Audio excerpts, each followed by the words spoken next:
ಬಸವಲಿಂಗಾಯ ನಮಃ. ಓಂ ನಮಃ ಶಿವಾಯ. ಸರ್ವರಿಗೂ ಭಕ್ತಿಯ ಶರಣಾರ್ಥಿಗಳು. ಈ ದಿನ ನಾಡಿ ಶೋಧನ ಪ್ರಾಣಾಯಾಮದ ಕುರಿತಾಗಿ ಮಾಹಿತಿಗಳನ್ನು ನೋಡೋಣ. ನಾಡಿ ಶೋಧನ ಪ್ರಾಣಾಯಾಮ ಅಂದರೆ ಏನು? ನಾಡಿ ಶೋಧನ ಪ್ರಾಣಾಯಾಮವನ್ನು ಯಾರು ಅಭ್ಯಾಸ ಮಾಡಬೇಕು?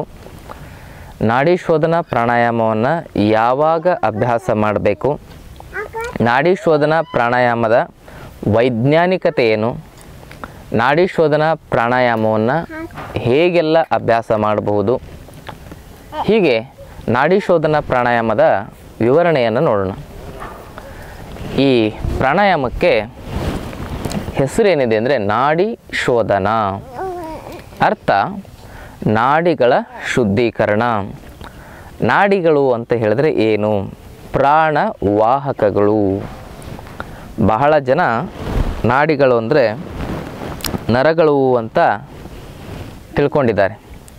ನಾವು ಕೂಡ ಮೊದಲು ನಾಡಿಗಳು ಅಂತ ಹೇಳಿದರೆ ನರಗಳು ಅಂತಲೇ ಹೇಳ್ತಾ ಇದ್ವಿ. ಆದರೆ ಸೂಕ್ಷ್ಮವಾಗಿ ನಾವು ಗಮನಿಸುತ್ತಾ ಹೋದಾಗ ನಾಡಿಗಳು ಅಂದರೆ ಪ್ರಾಣವಾಹಕ ವ್ಯವಸ್ಥೆ ಅಂತ ಅರ್ಥ. ಶರೀರದಲ್ಲಿ 72,000 ಪ್ರಾಣವಾಹಕಗಳಿದ್ದಾವೆ. ನಮ್ಮ ಎಡಭಾಗದ ಶರೀರದಲ್ಲಿ ಮತ್ತು ಬಲಭಾಗದ ಶರೀರದಲ್ಲಿ ಇವು ಸಮನಾಗಿ ವಿಕಾಸಗೊಂಡಿದ್ದಾವೆ. 36,000 ಎಡಗಡೆ, 36,000 ಬಲಗಡೆ, ಟೋಟಲ್ 72,000. ಈ ನಾಡಿಗಳನ್ನು ಶುದ್ಧೀಕರಣ ಮಾಡ್ತಕ್ಕಂಥ ಒಂದು ಪ್ರಾಣಾಯಾಮಕ್ಕೇ ನಾಡಿ ಶೋಧನ ಅಂತ ಕರೀತಾರೆ. ಹಾಗಿದ್ರೆ ಈ ಪ್ರಾಣಾಯಾಮವನ್ನು ಅಭ್ಯಾಸ ಮಾಡೋದು ಹೇಗೆ? ಈ ಪ್ರಾಣಾಯಾಮವನ್ನು ಅಭ್ಯಾಸ ಮಾಡಬೇಕಂದ್ರೆ ಮೊದಲು ನೇರವಾಗಿ ಕುಳಿತುಕೊಳ್ಬೇಕು. ತಲೆ, ಕುತ್ತಿಗೆ, ಬೆನ್ನುಹುರಿ ನೇರವಾಗಿರಬೇಕು. ಇದಾದ ಮೇಲೆ ನೀವು ಬಲಗೈಯಲ್ಲಿ ಜ್ಞಾನ ಮುದ್ರೆ ಏನಾದರೂ ಮಾಡ್ಕೋಬೋದು, ಅಪಾನ ಮುದ್ರೆ ಏನಾದರೂ ಮಾಡ್ಕೋಬೋದು, ಪ್ರಾಣ ಮುದ್ರೆ ಏನಾದರೂ ಮಾಡ್ಕೋಬೋದು. ನಿಮಗೆ ಯಾವ ಮುದ್ರೆ ಬೇಕಾಗಿರ್ತದೆ, ನಿಮಗೆ ಯಾವ ಮುದ್ರೆ ನಿಮ್ಮ ಸಮಸ್ಯೆಗೆ ಅವಶ್ಯ ಇರ್ತದೆ, ಆ ಮುದ್ರೆಯನ್ನು ನೀವು ಮಾಡಬೇಕಾಗ್ತದೆ. ಇನ್ನೊಂದು ಕೈಯಲ್ಲಿ, ಬಲಗೈಯಲ್ಲಿ ಶ್ವಾಸ ಮುದ್ರೆಯನ್ನು ಮಾಡಬೇಕಾಗ್ತದೆ. ಈ ಶ್ವಾಸ ಮುದ್ರೆ ಅಂತ ಹೇಳಿದರೆ ತೋರು ಬೆರಳು ಮತ್ತು ಮಧ್ಯದ ಬೆರಳನ್ನು ಹೆಬ್ಬೆರಳಿನ ಈ ಕೆಳಭಾಗಕ್ಕೆ ಈ ರೀತಿ ಸ್ಪರ್ಶ ಮಾಡಬೇಕು. ಹೀಗೆ ಬಲಗೈಯಲ್ಲಿ ಈ ಶ್ವಾಸ ಮುದ್ರೆಯನ್ನು ಮಾಡಿಕೊಂಡು ದೀರ್ಘವಾಗಿ ಒಂದು ಬಾರಿ ಶ್ವಾಸವನ್ನು ಒಳಗಡೆ ತೆಗೆದುಕೊಳ್ಬೇಕು. ಹಾಗೆ ಆ ಶ್ವಾಸವನ್ನು ನಿಧಾನವಾಗಿ ಹೊರಗಡೆ ಬಿಡಬೇಕು. ಅದೇ ರೀತಿ ಮತ್ತೊಂದು ಬಾರಿ ದೀರ್ಘ ಶ್ವಾಸವನ್ನು ಒಳಗಡೆ ಎಳೆದುಕೊಳ್ಬೇಕು. ಹಾಗೆ ನಿಧಾನವಾಗಿ ಆ ಶ್ವಾಸವನ್ನು ಹೊರಗಡೆ ಬಿಡಬೇಕು. ಮತ್ತು ಮೂರನೇ ಬಾರಿ ದೀರ್ಘವಾಗಿ ಶ್ವಾಸವನ್ನು ಒಳಗಡೆ ಎಳೆದುಕೊಳ್ಬೇಕು. ಮೂರನೇ ಬಾರಿ ಶ್ವಾಸವನ್ನು ಎಳೆದುಕೊಂಡಾಗ ಬಲಭಾಗದ ನಾಸಿಕಾಗ್ರವನ್ನು ಮುಚ್ಚಿ ಎಡಭಾಗದ ನಾಸಿಕಾಗ್ರದಿಂದ ನಿಧಾನವಾಗಿ ಶ್ವಾಸವನ್ನು ಹೊರಗಡೆ ಬಿಡಬೇಕು.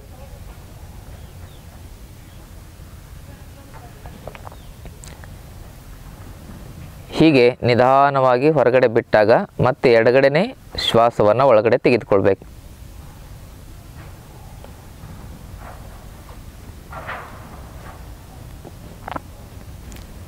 ಎಡಗಡೆಯಿಂದ ಶ್ವಾಸವನ್ನು ತೆಗೆದುಕೊಂಡು ಮತ್ತೆ ಬಲಗಡೆಯಿಂದ ಶ್ವಾಸವನ್ನು ಬಿಡಬೇಕು.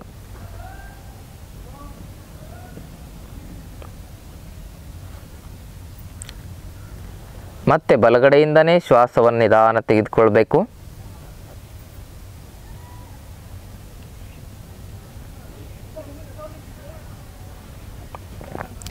ಎಡಗಡೆಯಿಂದ ಶ್ವಾಸವನ್ನು ಬಿಡಬೇಕು.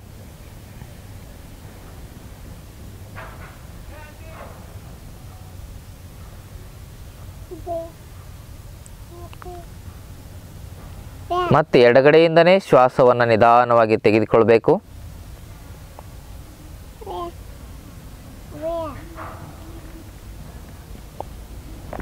ಮತ್ತೆ ಅಪೋಸಿಟ್ ಬಲಗಡೆ ಶ್ವಾಸವನ್ನು ಬಿಡಬೇಕು.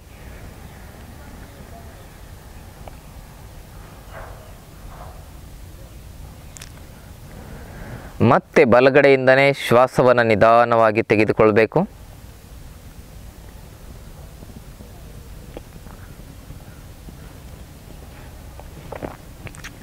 ಆ ಶ್ವಾಸವನ್ನು ನಿಧಾನವಾಗಿ ಮತ್ತೆ ಎಡಗಡೆಯಿಂದ ಹೊರಹಾಕಬೇಕು.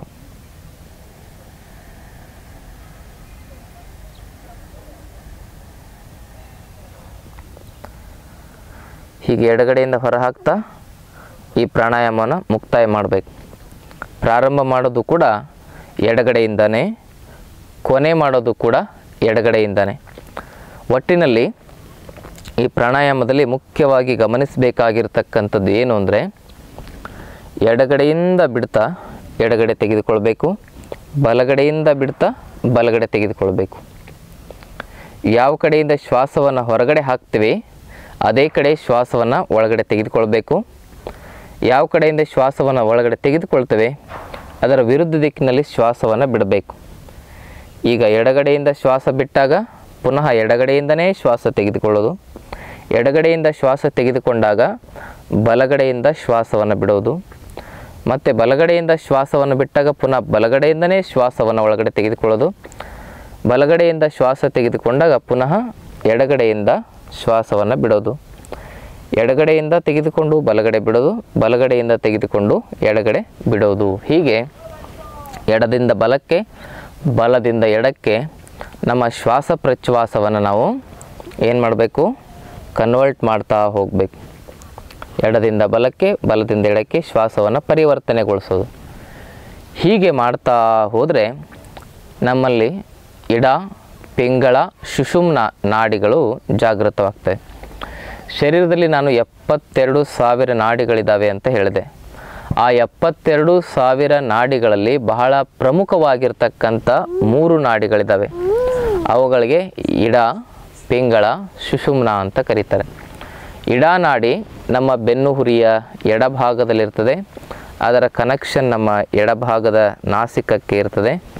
ಪಿಂಗಳ ನಾಡಿ ನಮ್ಮ ಬೆನ್ನು ಹುರಿಯ ಬಲಭಾಗದಲ್ಲಿರ್ತದೆ, ಅದರ ಒಂದು ಕನೆಕ್ಷನು ನಮ್ಮ ನಾಸಿಕಾಗ್ರದ ಬಲಭಾಗದಲ್ಲಿರ್ತದೆ.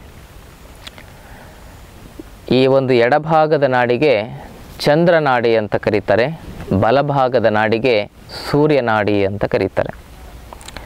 ಹೀಗೆ ಈ ಚಂದ್ರ ಮತ್ತು ಸೂರ್ಯ ನಾಡಿಗಳ ಮಧ್ಯೆ ಒಂದು ನಾಡಿ ಇದೆಯಲ್ಲ, ಅದಕ್ಕೆ ಸುಷುಮ್ನ ನಾಡಿ ಅಂತ ಕರೀತಾರೆ, ಅಥವಾ ಬ್ರಹ್ಮನಾಡಿ ಅಂತ ಕರೀತಾರೆ, ಅಥವಾ ಕುಂಡಲಿನಿಯ ನಾಡಿ ಅಂತ ಕರೀತಾರೆ, ಅಥವಾ ಅದಕ್ಕೆ ಯೋಗ ನಾಡಿ ಅಂತಲೂ ಕೂಡ ಕರೀತಾರೆ. ಹೀಗೆ ಈ ನಾಡಿಗಳು ಪ್ರಮುಖವಾಗಿರ್ತಕ್ಕಂಥ 3 ನಾಡಿಗಳು ಜಾಗೃತವಾದರೆ ನಮ್ಮಲ್ಲಿ ಆಗ್ತಕ್ಕಂಥ ಪರಿವರ್ತನೆಗಳೇನು? ಶರೀರ ಶೀತ ಮತ್ತು ಉಷ್ಣ ಪ್ರಕೃತಿಯಲ್ಲಿ ಬ್ಯಾಲೆನ್ಸ್ ಆಗಿರಬೇಕು ಅಂತ ಹೇಳಿದರೆ ನಾವು ಈ ನಾಡಿ ಶೋಧನವನ್ನು ಅಭ್ಯಾಸ ಮಾಡಬೇಕು. ಈ ನಾಡಿ ಶೋಧನ ಅಭ್ಯಾಸ ಮಾಡೋದ್ರಿಂದ ಚಂದ್ರ ಮತ್ತು ಸೂರ್ಯನ ಆ ಒಂದು ಏನಾಗ್ತದೆ, ಇಂಬ್ಯಾಲೆನ್ಸು ಬ್ಯಾಲೆನ್ಸ್ ಆಗ್ತದೆ. ನೀವು ನಾಡಿ ಶೋಧನ ಮಾಡೋದ್ರಿಂದ ನಿಮ್ಮ ಜೀವನದಲ್ಲಿ ನಿಮಗೆ ಹೃದಯದ ಸಮಸ್ಯೆಗಳು ಬರಲಿಕ್ಕೆ ಸಾಧ್ಯನೇ ಇಲ್ಲ, BP ಸಮಸ್ಯೆ ಬರಲಿಕ್ಕೆ ಸಾಧ್ಯನೇ ಇಲ್ಲ, ಕೊಲೆಸ್ಟ್ರಾಲು, ಟ್ರೈಗ್ಲಿಸರೈಡು, ಬಂಜಿತನದ ಸಮಸ್ಯೆ, ನಪುಂಸಕತ್ವದ ಸಮಸ್ಯೆ, ಗರ್ಭಕೋಶದಲ್ಲಾಗ್ತಕ್ಕಂಥ ಸಮಸ್ಯೆಗಳು, PCOD, PCOS, ಬಲ್ಕಿ ಯೂಟ್ರಸ್ ಸಮಸ್ಯೆ, ಕಣ್ಣಿನ ಸಮಸ್ಯೆಗಳು, ಕೂದಲು ಉದುರ್ತಕ್ಕಂಥ ಸಮಸ್ಯೆ, ರೊಮಟೈಡ್ ಅರ್ಥರೈಟಿಸು, ಆಸ್ಟಿಯೋ ಅರ್ಥರೈಟಿಸು, ಸ್ಕಿನ್ ಡಿಸೀಸಲ್ಲಿ ಆಗಿರ್ತಕ್ಕಂಥ ಸೋರಿಯಾಸಿಸ್ಸು, ವೈಟ್ ಪ್ಯಾಚಸ್ಸು, ಲಿಕೋಡರ್ಮಾ ಅಂತ ಕರೀತಾರೆ. ಹಾಗೆಯೇ ನಿಮ್ಮ ರಕ್ತದ ಕೊರತೆ, ವಿಟಮಿನ್ಸ್ಗಳ ಕೊರತೆ, ಮೈಕ್ರೋನ್ಯೂಟ್ರಿಯೆಂಟ್ಸ್ಗಳ ಕೊರತೆ, ಹಾಗೆ ಕ್ಯಾಲ್ಸಿಯಮ್ಮು, ಈ ರೀತಿಯಾಗಿರ್ತಕ್ಕಂಥ ಎಲ್ಲ ಪೋಷಕ ತತ್ವಗಳ ಕೊರತೆಯನ್ನು ಸಂಪೂರ್ಣವಾಗಿ ದೂರ ಮಾಡತಕ್ಕಂಥ ಶಕ್ತಿ ನಾಡಿ ಶೋಧನಕ್ಕಿದೆ. ಹಾಗೆಯೇ ನಾನು ಹೇಳಿದೆ, ಈ ಪ್ರಾಣಾಯಾಮವನ್ನು ಮಾಡೋದರಿಂದ ಈ ಎಲ್ಲ ಸಮಸ್ಯೆಗಳು ಜೀವನದಲ್ಲಿ ಬರೋದಿಲ್ಲ ಅಂತ. ಈಗಾಗಲೇ ಬಂದುಬಿಟ್ಟಿದ್ದಾವೆ, ಈಗಾಗಲೇ ಈ ಸಮಸ್ಯೆ ನನಗೆ ಬಂದುಬಿಟ್ಟಿದೆ ಅಂತ ಹೇಳಿದ್ರೆ ಈಗಲಾದರೂ ನೀವು ಈ ಪ್ರಾಣಾಯಾಮವನ್ನು ಶುರು ಮಾಡಿದ್ರೆ ಆದಷ್ಟು ಬೇಗ ನಿಮ್ಮ ಸಮಸ್ಯೆಗಳನ್ನು ನೀವು ನಿವಾರಣೆ ಮಾಡಿಕೊಳ್ಬಹುದು. ಈ ಪ್ರಾಣಾಯಾಮವನ್ನು ನೀವು ಯಾವಾಗ ಬೇಕಾದರೂ ಮಾಡ್ಬೋದು. ಕೆಲವೊಂದಿಷ್ಟು ಪ್ರಾಣಾಯಾಮಗಳನ್ನು ಆಹಾರ ಸೇವನೆ ಮಾಡಿದ ನಂತರ ಮಾಡಲಿಕ್ಕಾಗೋದಿಲ್ಲ. ಕಪಾಲಭಾತಿ, ಭಸ್ತ್ರಿಕಾ ಪ್ರಾಣಾಯಾಮವನ್ನು ಆಹಾರ ಸೇವನೆ ಮಾಡಿದ ಮೇಲೆ ಮಾಡಬಾರ್ದು. ಆದರೆ ನಾಡಿ ಶೋಧನ ಪ್ರಾಣಾಯಾಮವನ್ನು ಯಾವಾಗ ಬೇಕಾದರೂ ಮಾಡ್ಬೋದು. ಬಸ್ಸಲ್ಲಿ ಕೂತಿರ್ಬೇಕಾದ್ರೆ, ಆಫೀಸಲ್ಲಿ ಕೂತಿರ್ಬೇಕಾದ್ರೆ, ನೀವು ಏನೋ ಒಂದು ಟಿ ವಿ ನೋಡ್ತಾ ಇರೋ ಸಂದರ್ಭದಲ್ಲಿ ಆಗಿರ್ಬೋದು, ಯಾವಾಗ ಬೇಕಾದರೂ ಕೂಡ ಈ ಪ್ರಾಣಾಯಾಮವನ್ನು ಮಾಡಬಹುದು. ಈ ಪ್ರಾಣಾಯಾಮವನ್ನು ಮಾಡೋದ್ರಿಂದ ನಮ್ಮಲ್ಲಿ ಸಂಕಲ್ಪ ಶಕ್ತಿ ಜಾಗೃತ ಆಗ್ತದೆ. ಮತ್ತು ನಮ್ಮ ಶರೀರದ ಹೊರಗಡೆ ಒಂದು ಶರೀರ ಇರ್ತದೆ, ಅದಕ್ಕೆ ಸೂಕ್ಷ್ಮ ಶರೀರ ಅಂತ ಕರೀತಾರೆ, ಹ್ಯೂಮನ್ ಆರಾ ಅಂತ. ಅದು ವಿಕಾಸ ಆಗ್ತಾ ಹೋಗುತ್ತೆ. ಅದು ಹೇಗೆ ವಿಕಾಸ ಆಗ್ತಾ ಹೋಗುತ್ತೆ ಹಾಗೆ ನಮ್ಮ ಶರೀರದಲ್ಲಿ ದೇಹ ಗುಣಗಳು ಕಡಿಮೆಯಾಗಿ ದೇವಗುಣಗಳು ನಮ್ಮ ಶರೀರದಲ್ಲಿ ಬೆಳವಣಿಗೆ ಆಗ್ತಾ ಹೋಗ್ತವೆ. ನಾವು ಶರೀರದಲ್ಲಿ ಆ ದೇಹ ಗುಣಗಳನ್ನು ಅಳಿದು ದೇವಗುಣಗಳನ್ನು ಬೆಳೆಸ್ಕೊಳ್ತಕ್ಕಂಥ ಒಂದು ಅದ್ಭುತವಾಗಿರ್ತಕ್ಕಂಥ ಪ್ರಾಣಾಯಾಮ ಅಂತ ಹೇಳಿದ್ರೆ ಈ ಒಂದು ನಾಡಿಶೋಧನ ಪ್ರಾಣಾಯಾಮ. ನಾಡಿಶೋಧನ ಪ್ರಾಣಾಯಾಮದಿಂದ ನಮ್ಮ ನರಜನ್ಮ ಹರಜನ್ಮ ಆಗ್ತದೆ. ಅಂದರೆ ಶರೀರದಲ್ಲಿ ಏನಾಗ್ತದೆ ಅಂತ ಹೇಳಿದರೆ ಬಹಳ ಭೌತಿಕವಾಗಿರ್ತಕ್ಕಂಥ ಮತ್ತು ಅಭೌತಿಕವಾಗಿರ್ತಕ್ಕಂಥ ಶಕ್ತಿಗಳು ಕ್ರಿಯಾಶೀಲವಾಗ್ತವೆ. ಜೊತೆಗೆ ಕಾಸ್ಮಿಕ್ ಎನರ್ಜಿ ಜಾಗೃತಿಯಾಗಿ ನಮ್ಮ ಶರೀರದಲ್ಲಿ ಒಂದು ಅದ್ಭುತವಾಗಿರ್ತಕ್ಕಂಥ ವೈಬ್ರೇಷನ್. ಯಾರು ನಾಡಿಶೋಧನ ಮಾಡಿರ್ತಾರಲ್ಲ ಅವ್ರ ಮುಖದಲ್ಲಿ ಎಷ್ಟು ಕಳೆ ಇರ್ತದಂದರೆ ಅವ್ರು ನೋಡಿದ ತಕ್ಷಣ ಒಂಥರ ನಮಗೆ ಸಮಾಧಾನ ಅನ್ನಿಸ್ತದೆ. ಅಷ್ಟೊಂದು ವೈಬ್ರೇಷನ್ ಇರ್ತದೆ. ಅವ್ರು ನೋಡಿದ ತಕ್ಷಣ ನಮಗೆ ನಮ್ಮ ಮೇಲೆ ಭರವಸೆ ಬರೋಕ್ಕೆ ಶುರುವಾಗ್ತದೆ. ಅವ್ರು ಹೇಳಿದ ಮಾತುಗಳ ಮೇಲೆ ನಮಗೆ ಭರವಸೆ ಬರೋಕ್ಕೆ ಶುರುವಾಗ್ತದೆ. ನಾಡಿಶೋಧನ ಪ್ರಾಣಾಯಾಮ ಮಾಡಿದಾಗ ನಮ್ಮ ಮಾತಿನಲ್ಲಿ ಎಷ್ಟು ಮಧುರತೆ ಇರ್ತದೆ, ಆಮೇಲೆ ಶಕ್ತಿ ಇರ್ತದೆ ಅಂದರೆ ನಾವೇನೇ ಯಾರಿಗೆ ಏನೇ ಹೇಳಿದರೂ ಕೂಡ ಅವರು ನಮ್ಮ ಮಾತನ್ನು 100% ಫಾಲೋ ಮಾಡ್ತಾರೆ. ಅಂದರೆ ನಾವು ಏನು ಅಂದ್ಕೊಂಡಿರ್ತೀವಲ್ಲ, ಏನನ್ನು ನಾವು ಸುಧಾರಿಸ್ಬೇಕಂತ ಹೇಳಿರ್ತೀವಲ್ಲ, ಆ ಒಂದು ಎಲ್ಲ ಅಂಶಗಳನ್ನು ಕೂಡ ನಾವು ಸರಿಪಡಿಸ್ಬೋದು. ಯಾಕಂದರೆ ಆ ವಾಣಿಯಲ್ಲಿ ಆ ವಾಕ್ ಶಕ್ತಿ ಏನಾಗ್ತದೆ ಅಂತ ಹೇಳಿದರೆ ಜಾಗೃತ ಆಗಿ ನಾವು ಹೇಳಿರ್ತಕ್ಕಂಥ ಮಾತುಗಳು ಮನುಷ್ಯರಿಗೆ ಆಗಿರ್ಬೋದು, ಪ್ರಾಣಿ ಪಕ್ಷಿಗಳಿಗಾಗಿರ್ಬೋದು ಸ್ಪಷ್ಟವಾಗಿ ಅರ್ಥ ಆಗ್ತದೆ. ಅಂದರೆ ಇಡೀ ಪ್ರಪಂಚದಲ್ಲಿರ್ತಕ್ಕಂಥ ಗೋಚರ ಮತ್ತು ಅಗೋಚರ ವಿಚಾರಗಳನ್ನು ನಾವು ಸಂಪೂರ್ಣವಾಗಿ ಅರ್ಥೈಸಿಕೊಳ್ತಕ್ಕಂಥ ಒಂದು ಶಕ್ತಿ ನಾಡಿಶೋಧನ ಪ್ರಾಣಾಯಾಮ ಮಾಡೋದ್ರಿಂದ ನಮಗೆ ಬರ್ತದೆ. ಕಾಣಿಸೋದಷ್ಟೇ ನಮಗೆ ಗೊತ್ತಾಗ್ತಾ ಇರ್ತದೆ. ಕಾಣಿಸ್ತಾ ಇರ್ತಕ್ಕಂಥ ಹಲವಾರು ಶಕ್ತಿಗಳಿದ್ದಾವೆ. ಅವೆಲ್ಲ ಶಕ್ತಿಗಳು ಕೂಡ ನಮಗೆ ಸಿದ್ಧಿ ಆಗಬೇಕು, ಅವು ನಮ್ಮಗಳಿಗೆ ತಿಳಿಬೇಕು ಅಂತ ಹೇಳಿದರೆ ನಾವು ನಾಡಿಶೋಧನ ಪ್ರಾಣಾಯಾಮ ಮಾಡಬೇಕು. ಯಾರಿಗಾದರೂ ಈ BP ಮತ್ತು ಹೃದಯ ಸಮಸ್ಯೆ ಇದ್ದರೆ ಕೇವಲ ಒಂದು 10 ನಿಮಿಷ ನಾಡಿಶೋಧನ ಮಾಡಿ ನೋಡಿ, ನಿಮ್ಮ BP ಸಂಪೂರ್ಣವಾಗಿ ಕಡಿಮೆ ಆಗ್ತಾ ಬರ್ತದೆ. ಅಷ್ಟು ಈ ಪ್ರಾಣಾಯಾಮ ಮಾಡಿದ ತಕ್ಷಣ ಎಫೆಕ್ಟ್ ಕೊಡ್ತಕ್ಕಂಥ ಒಂದು ಅದ್ಭುತವಾಗಿರ್ತಕ್ಕಂಥ ಪ್ರಾಣಾಯಾಮ. ಇಲ್ಲಿ ಒಂದು ವೇಗಸ್ ನಾಡಿ ಅಂತ ಇರುತ್ತೆ. ಆ ವೇಗಸ್ ನಾಡಿ ಶರೀರದಲ್ಲಿರ್ತಕ್ಕಂಥ ಬಹುಮುಖ್ಯವಾಗಿರ್ತಕ್ಕಂಥ ಎಲ್ಲ ಅಂಗಾಂಗಗಳ ಜೊತೆಗೂ ಕನೆಕ್ಟ್ ಇರ್ತದೆ. ಆ ವೇಗಸ್ ನಾಡಿ ಜಾಗೃತಿ ಆಯಿತು ಅಂದರೆ ಶರೀರದಲ್ಲಿ ಅದ್ಭುತವಾಗಿರ್ತಕ್ಕಂಥ ಚೈತನ್ಯ ಜಾಗೃತಿ ಆದಂಗೆ ಯಾವ ಸಮಸ್ಯೆಗಳನ್ನು ಕೂಡ ನಾವು ನಿರಾಳವಾಗಿ ಬೇಗ ನಾವು ನಿವಾರಣೆ ಮಾಡ್ಕೊಳ್ಬೇಕು ಅಂದರೆ ವೇಗಸ್ ನಾಡಿ ಕ್ರಿಯಾಶೀಲವಾಗಿರಬೇಕು. ಅಂತಹ ವೇಗಸ್ ನಾಡಿಯನ್ನು ಕ್ರಿಯಾಶೀಲಗೊಳಿಸಿದಾಗ ನಮ್ಮ ಲೈಫಲ್ಲಿ ನಮಗೆ ಕಿಡ್ನಿ ಸಮಸ್ಯೆ, ಹಾರ್ಟ್ ಸಮಸ್ಯೆ, ಲಿವರ್ ಸಮಸ್ಯೆ, ಬ್ರೈನ್ ಡಿಸಾರ್ಡರ್ಗಳು, ಡೈಜೆಸ್ಟಿವ್ ಡಿಸಾರ್ಡರ್ಗಳು, ಇಂಟ್ರೆಸ್ಟೈನಲ್ ಡಿಸಾರ್ಡರ್ಗಳು ಇದ್ಯಾವುದು ಬರಲಿಕ್ಕೆ ಸಾಧ್ಯ ಇಲ್ಲ. ಇವು ಬಂದಿದ್ದಾವೆ ಅಂದರೆ ಈ ವೇಗಸ್ ನಾಡಿ ಡಿಆಕ್ಟಿವೇಟ್ ಆಗಿದೆ ಅಂತ ಅರ್ಥ. ಅದನ್ನು ಮತ್ತೆ ಪುನಃ ಆ್ಯಕ್ಟಿವೇಟ್ ಮಾಡ್ತಕ್ಕಂಥ ಶಕ್ತಿ ನಾಡಿಶೋಧನ ಪ್ರಾಣಾಯಾಮಕ್ಕಿದೆ. ಈ ನಾಡಿಶೋಧನ ಪ್ರಾಣಾಯಾಮವನ್ನು ನೀವು ರೆಗ್ಯುಲರಾಗಿ ಮಾಡೋದ್ರಿಂದ ನಿಮ್ಮ ಎಂಡೋಕ್ರೈನ್ ಸಿಸ್ಟಮ್ ಕ್ರಿಯಾಶೀಲವಾಗುತ್ತೆ, ರೆಸ್ಪಿರೇಟರಿ ಸಿಸ್ಟಮ್ ಕ್ರಿಯಾಶೀಲವಾಗುತ್ತೆ, ಡೈಜೆಸ್ಟಿವ್ ಸಿಸ್ಟಮ್ ಕ್ರಿಯಾಶೀಲವಾಗುತ್ತೆ, ಸರ್ಕ್ಯುಲೇಟರಿ ಸಿಸ್ಟಮ್ ಕ್ರಿಯಾಶೀಲವಾಗುತ್ತೆ, ನರ್ವಸ್ ಸಿಸ್ಟಮ್ ಕ್ರಿಯಾಶೀಲವಾಗುತ್ತೆ, ಮಸ್ಕ್ಯುಲರ್ ಸಿಸ್ಟಮ್, ಆಮೇಲೆ ಯಾವುದು ಅಂತ ಹೇಳಿದ್ರೆ ಶರೀರದಲ್ಲಿ ಸೆನ್ಸರಿ ಸಿಸ್ಟಮ್, ಇವೆಲ್ಲ ಸಿಸ್ಟಮ್ಗಳನ್ನು ಜಾಗೃತಪಡಿಸ್ತಕ್ಕಂಥ ಒಂದು ಅದ್ಭುತವಾಗಿರ್ತಕ್ಕಂಥ ಪ್ರಾಣಾಯಾಮ ಅಂತ ಹೇಳಿದ್ರೆ ನಾಡಿಶೋಧನ ಪ್ರಾಣಾಯಾಮ. ಸರ್ವ ರೋಗಗಳನ್ನು ನಿವಾರಣೆ ಮಾಡ್ತಕ್ಕಂಥ ಪ್ರಾಣಾಯಾಮ. ಆಟೋ ಇಮ್ಯೂನ್ ಡಿಸೀಸ್ಗಳು ಏನೇ ಮಾಡಿದರೂ ನಿವಾರಣೆ ಆಗಲ್ಲ ಅಂತ ಹೇಳ್ತಾರೆ. ಪಾರ್ಕಿನ್ಸನ್ ಕಾಯಿಲೆ ಏನೇ ಮಾಡಿದರೂ ನಿವಾರಣೆ ಆಗಲ್ಲ ಅಂತ ಹೇಳ್ತಾರೆ. ಮಸ್ಕ್ಯುಲರ್ ಡಿಸ್ಟ್ರೋಫಿ ಏನೇ ಮಾಡಿದರೂ ನಿವಾರಣೆ ಆಗಲ್ಲ ಅಂತ ಹೇಳ್ತಾರೆ. ಅಂತಹ ನಿವಾರಣೆನೇ ಆಗದೇ ಇರತಕ್ಕಂಥ ಆ ಒಂದು ವೈದ್ಯಕೀಯ ಪದ್ಧತಿಗೆ ಸವಾಲಾಗಿರ್ತಕ್ಕಂಥ, ವೈದ್ಯಕೀಯ ರಂಗಕ್ಕೆ ಸವಾಲಾಗಿರ್ತಕ್ಕಂಥ ಆ ಒಂದು ಡೇಂಜರಸ್ ಕಾಯಿಲೆಗಳನ್ನು ಕೂಡ ಸಂಪೂರ್ಣವಾಗಿ ನಿವಾರಣೆ ಮಾಡಿರ್ತಕ್ಕಂಥ ಉದಾಹರಣೆಗಳು ನಾಡಿಶೋಧನ ಪ್ರಾಣಾಯಾಮದಲ್ಲಿದ್ದಾವೆ. ನಾಡಿಶೋಧನ ಪ್ರಾಣಾಯಾಮ ಮಾಡಿ ಇಂಥ ಘೋರ ಕಾಯಿಲೆಗಳಿಂದ ಮುಕ್ತರಾಗಿರ್ತಕ್ಕಂಥವ್ರನ್ನ ನಾವು ಕಾಣಬಹುದು.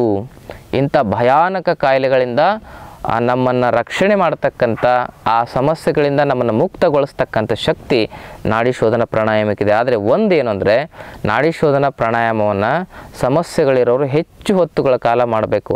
ಈಗ ಕಿಡ್ನಿ ಕಂಪ್ಲೀಟಾಗಿ 90% ಫೇಲ್ ಆದರೂ ಕೂಡ ನಾವು ನಾಡಿ ಶೋಧನ ಪ್ರಾಣಾಯಾಮ ಮಾಡಿಸಿ ಕಿಡ್ನಿಯನ್ನು ಮತ್ತೆ ಪುನಃ ಆ್ಯಕ್ಟಿವೇಟ್ ಮಾಡಿದೆ. ಡಯಾಲಿಸಿಸ್ ಮಾಡಿ ಫೇಲ್ ಆಗಿ ಏನೂ ಮಾಡೋಕ್ಕಾಗದೇ ಇಲ್ಲ ಅಂತಕ್ಕಂಥ ಒಂದು ವ್ಯವಸ್ಥೆಯಲ್ಲಿ ಇನ್ನೊಂದು 2-3 ದಿವಸ ಬದುಕ್ತಾರೆ ಅನ್ನೋರು ಕೂಡ ನಾಡಿ ಶೋಧನ ಪ್ರಾಣಾಯಾಮ ಮಾಡಿ ಅವರೇನಾಗಿದ್ದಾರೆ ಅಂತೇಳಿದ್ರೆ ಇವಾಗ ಬದುಕಿದ್ದಾರೆ. 16 ವರ್ಷಗಳಿಂದ ಅವರು ಬದುಕಿದ್ದಾರೆ. ಅವ್ರ ಕಿಡ್ನಿ ಮತ್ತೆ ಎರಡೂ ಆ್ಯಕ್ಟಿವೇಟ್ ಆಗಿ ಮೊದಲು ಹೇಗಿದ್ರಲ್ಲ ಹಾಗೆ ಕೆಲಸ ಮಾಡ್ತಾಯಿದೆ. ಹೀಗೆ BP, ಶುಗರು, ಕ್ಯಾನ್ಸರು ಇಂತಹ ಒಂದು ಭಯಾನಕ ಸಮಸ್ಯೆಗಳನ್ನು ಕೂಡ ನಾಡಿ ಶೋಧನ ಪ್ರಾಣಾಯಾಮದಿಂದ ನಾವು ನಿವಾರಣೆ ಮಾಡ್ಕೊಳ್ಬೇಕಾದ್ರೆ ಏನು ಅಂತ ಹೇಳಿದ್ರೆ ಷರತ್ತು ಹೆಚ್ಚು ಸಮಯದವರೆಗೆ ಮಾಡಬೇಕು. ಅರ್ಧ ಮುಕ್ಕಾಲು ಗಂಟೆ, 1 ಅವರು, 2 ಅವರು, 3 ಅವರು, 3-4 ಗಂಟೆ ಅಭ್ಯಾಸ ಬೇಕಾದರೂ ನಾಡಿ ಶೋಧನ ಮಾಡೋದ್ರಿಂದ ಯಾವ ಹಾನಿಗಳು ಉಂಟಾಗೋದಿಲ್ಲ. ಹೀಗೆ ನಾಡಿ ಶೋಧನ ಪ್ರಾಣಾಯಾಮವನ್ನು ಹೆಚ್ಚು ಕಾಲ ಅಭ್ಯಾಸ ಮಾಡೋದ್ರಿಂದ ನಿಮ್ಮ ಆರೋಗ್ಯದಲ್ಲಿ ಬಹಳ ಅದ್ಭುತವಾಗಿರ್ತಕ್ಕಂಥ ಪರಿವರ್ತನೆಗಳು ಬರ್ತವೆ. ಭಾಳ ಪ್ರಾಣಾಯಾಮಗಳನ್ನ ಈ ಕಪಾಲಭಾತಿ ಭಸ್ತ್ರಿಕಾ ಪ್ರಾಣಾಯಾಮವನ್ನು ಈ ಗರ್ಭಿಣಿ ಸ್ತ್ರೀಯರಿಗೆ ನಾವು ಮಾಡಬಾರ್ದು ಅಂತ ಹೇಳ್ತೀವಿ. ಆದರೆ ನಾಡಿ ಶೋಧನ ಪ್ರಾಣಾಯಾಮವನ್ನು ಯಾರು ಬೇಕಾದರೂ ಮಾಡಬಹುದು. ಗರ್ಭಿಣಿ ಸ್ತ್ರೀಯರು ಮಾಡಲೇಬೇಕು. ಮಗುವಿನ ಬೆಳವಣಿಗೆ ಭ್ರೂಣ ಅದು ಸರಿಯಾಗಿ ಆರೋಗ್ಯವಾಗಿ ಬೆಳಿಬೇಕು ಅಂತ ಹೇಳಿದ್ರೆ ಹೆಣ್ಣುಮಕ್ಕಳು ಗರ್ಭಾವಸ್ಥೆಯಲ್ಲಿ ನಾಡಿ ಶೋಧನವನ್ನು ಕಂಪಲ್ಸರಿ ಮಾಡಬೇಕು. 100% ಮಗುವಿನ ಜನನ ನಾರ್ಮಲ್ ಆಗಿ ಆಗ್ತದೆ, ಜೊತೆಗೆ ಆರೋಗ್ಯಯುತವಾಗಿ ಆಗ್ತದೆ ನಾಡಿ ಶೋಧನವನ್ನು ಅಭ್ಯಾಸ ಮಾಡೋದ್ರಿಂದ. ಜೊತೆಗೆ ಮಾಸಿಕ ಋತುಚಕ್ರದಲ್ಲಿಯೂ ಕೂಡ ಈ ಒಂದು ಅಭ್ಯಾಸವನ್ನು ಮಾಡಬಹುದು. ಎಷ್ಟೇ ಸಿವಿಯರ್ ಹಾರ್ಟು ಮತ್ತು BP ಸಮಸ್ಯೆ ಇದ್ದರೂ ಕೂಡ ನಾಡಿ ಶೋಧನದ ಅಭ್ಯಾಸವನ್ನು ಮಾಡಬಹುದು. ಆದಮೇಲೆ ಇದನ್ನು ಕನಿಷ್ಠ ಪಕ್ಷ ಬೆಳಗ್ಗೆ ಒಂದು 15-20 ನಿಮಿಷನಾದರೂ ನೀವು ಅಭ್ಯಾಸ ಮಾಡಿ ನೋಡಿ. ಒಂದೇ ತಿಂಗಳಲ್ಲಿ ನಿಮಗೆ ಅದ್ಭುತವಾಗಿರ್ತಕ್ಕಂಥ ರಿಸಲ್ಟ್ ಬಂದೇ ಬರ್ತದೆ. ನಾಡಿ ಶೋಧನ ಈ ಶರೀರದ ಸರ್ವ ಸಮಸ್ಯೆಗಳಿಗೂ ಕೂಡ ಪರಿಹಾರ, ಮಾನಸಿಕ ಸಮಸ್ಯೆಗಳಿಗೂ ಕೂಡ ಪರಿಹಾರ. ಮನಸ್ಸಿನಲ್ಲಿ ಬಹಳ ತೊಂದರೆಗಳಿರ್ತವೆ, ಡಿಪ್ರೆಷನ್ನು, ಎಂಜೈಟಿ, ಆಮೇಲೆ ಬಹಳ ತೊಂದರೆಗಳಿರ್ತವೆ, ಸೈಕೋಸೊಮ್ಯಾಟಿಕ್ ಡಿಸಾರ್ಡರ್ಗಳೆಲ್ಲ ಇರ್ತವೆ, ಆಲ್ಝೈಮರ್ ಅಂತಕ್ಕಂಥ ಡಿಸೀಸ್ಗಳು ಬರ್ತಾ ಇರ್ತವೆ. ಇಂತಹ ಭಯಾನಕ ಮಾನಸಿಕ ರೋಗಗಳಿಂದ ನಮ್ಮನ್ನು ಸಂಪೂರ್ಣವಾಗಿ ಮುಕ್ತಗೊಳಿಸ್ತಕ್ಕಂಥ ಒಂದು ಅದ್ಭುತ ಪ್ರಾಣಾಯಾಮನೇ ನಾಡಿ ಶೋಧನ ಪ್ರಾಣಾಯಾಮ. ಇದನ್ನು ನೀವು ಸರಿಯಾಗಿ ಮಾಡಬೇಕು. ಮತ್ತೆ ಹೇಳ್ತಾ ಇದ್ದೀನಿ, ಎಡಗಡೆಯಿಂದ ಉಸಿರು ಬಿಡ್ತಾ ಪ್ರಾರಂಭ ಮಾಡೋದು, ಎಡಗಡೆಯಿಂದ ಉಸಿರು ಬಿಡ್ತಾ ಕೊನೆ ಮಾಡೋದು. ಎಡಗಡೆ ಬಿಡಬೇಕು, ಎಡಗಡೆ ತೆಗೆದುಕೊಳ್ಬೇಕು, ಮತ್ತೆ ಬಲಗಡೆ ಬಿಡಬೇಕು, ಬಲಗಡೆ ತೆಗೆದುಕೊಳ್ಬೇಕು. ಎಡದಿಂದ ಬಲಕ್ಕೆ, ಬಲದಿಂದ ಎಡಕ್ಕೆ ನೇರವಾಗಿ ಕೂತ್ಕೊಂಡು ಈ ಅಭ್ಯಾಸವನ್ನು ಮಾಡಿ ಇದರ ಲಾಭವನ್ನು ಪಡೆದುಕೊಳ್ಳಿ ಅಂತಕ್ಕಂಥ ಮಾತನ್ನು ಹೇಳ್ತಾ, ಆದ್ಮೇಲೆ ಈ ರೀತಿಯಾಗಿ ಆರೋಗ್ಯದ ಅಧ್ಯಾತ್ಮದ ಕುರಿತಾಗಿ ಮಾಹಿತಿಯನ್ನು ಕೊಡ್ತಾ ಇರತಕ್ಕಂಥ ಈ ಆಯುರ್ವೇದ ಟಿಪ್ಸ್ ಇನ್ ಕನ್ನಡ ಚಾನಲನ್ನು ತಾವೆಲ್ಲರೂ ಸಬ್ಸ್ಕ್ರೈಬ್ ಮಾಡ್ಕೊಳ್ಳಿ. ಮತ್ತು ಒಂದು ಲೈಕ್ ಮಾಡಿದ್ರೆ ನಮ್ಮನ್ನು ನೀವು ಹುಮ್ಮಸ್ಸುಗೊಳಿಸ್ದಂಗೆ ಆಗ್ತದೆ. ಇನ್ನಷ್ಟು ಒಳ್ಳೊಳ್ಳೆ ವಿಡಿಯೋಗಳನ್ನು ಕೊಡಲಿಕ್ಕೆ ನಮಗೆ ಒಂದು ಉತ್ಸಾಹ ಬರ್ತದೆ. ಹಾಗೆ ನಿಮ್ಮ ಒಂದು ಲೈಕನ್ನು ಕೊಡೋದನ್ನು ಕೂಡ ಮರೆಯೋಕ್ಕೆ ಹೋಗಬೇಡಿ. ಜೊತೆಗೆ ಇನ್ನೊಂದು ವಿಶೇಷವಾಗಿರ್ತಕ್ಕಂಥ ಮಾಹಿತಿ ಏನು ಅಂತ ಹೇಳಿದರೆ, ನಿಮ್ಮಲ್ಲಿ ಈ ಪ್ರಾಣಾಯಾಮದ ಕುರಿತಾಗಿ ಏನಾದರೂ ಸಂದೇಹಗಳು ಬಂದರೆ ನಮ್ಮ ನಂಬರ್ ಕೆಳಗಿರ್ತದೆ, ಆ ನಂಬರಿಗೆ ಸಂಪರ್ಕ ಮಾಡ್ಬೋದು. ಆದರೆ ಫೋನಲ್ಲಿ ಎಲ್ಲವನ್ನು ಹೇಳಲಿಕ್ಕಾಗಲ್ಲ. ನೀವು ನೇರವಾಗಿ ಬಂದು ನಮ್ಮಲ್ಲಾದರೂ ಕಲಿಬೋದು ಅಥವಾ ಬೇರೆ ಯಾವುದಾದ್ರೂ ಯೋಗ ಕೇಂದ್ರಗಳಲ್ಲಿ ಈ ಅಭ್ಯಾಸಗಳನ್ನು ಕಲಿಬೋದು. ಎಂಥದೇ ಗುಣ ಆಗದೆ ಇರತಕ್ಕಂಥ ಕಾಯಿಲೆ ಇದ್ದರೂ ಕೂಡ ಯೋಗ ಮತ್ತು ಆಯುರ್ವೇದವನ್ನು ನಾವು ಅಳವಡಿಸಿಕೊಂಡ್ರೆ ನಮ್ಮ ಕಾಯಿಲೆಗಳನ್ನು ನಾವು ಗುಣಪಡಿಸ್ಬೋದು ಅಂತಕ್ಕಂಥ ಮಾತನ್ನು ಹೇಳ್ತಾ ಈ ದಿನದ ಸಂಚಿಕೆಯನ್ನು ಇಲ್ಲಿಗೆ ಮುಗಿಸ್ತಾನೆ. ತಮ್ಮೆಲ್ಲರಿಗೂ ಅನಂತ ಶರಣಾರ್ಥಿಗಳು.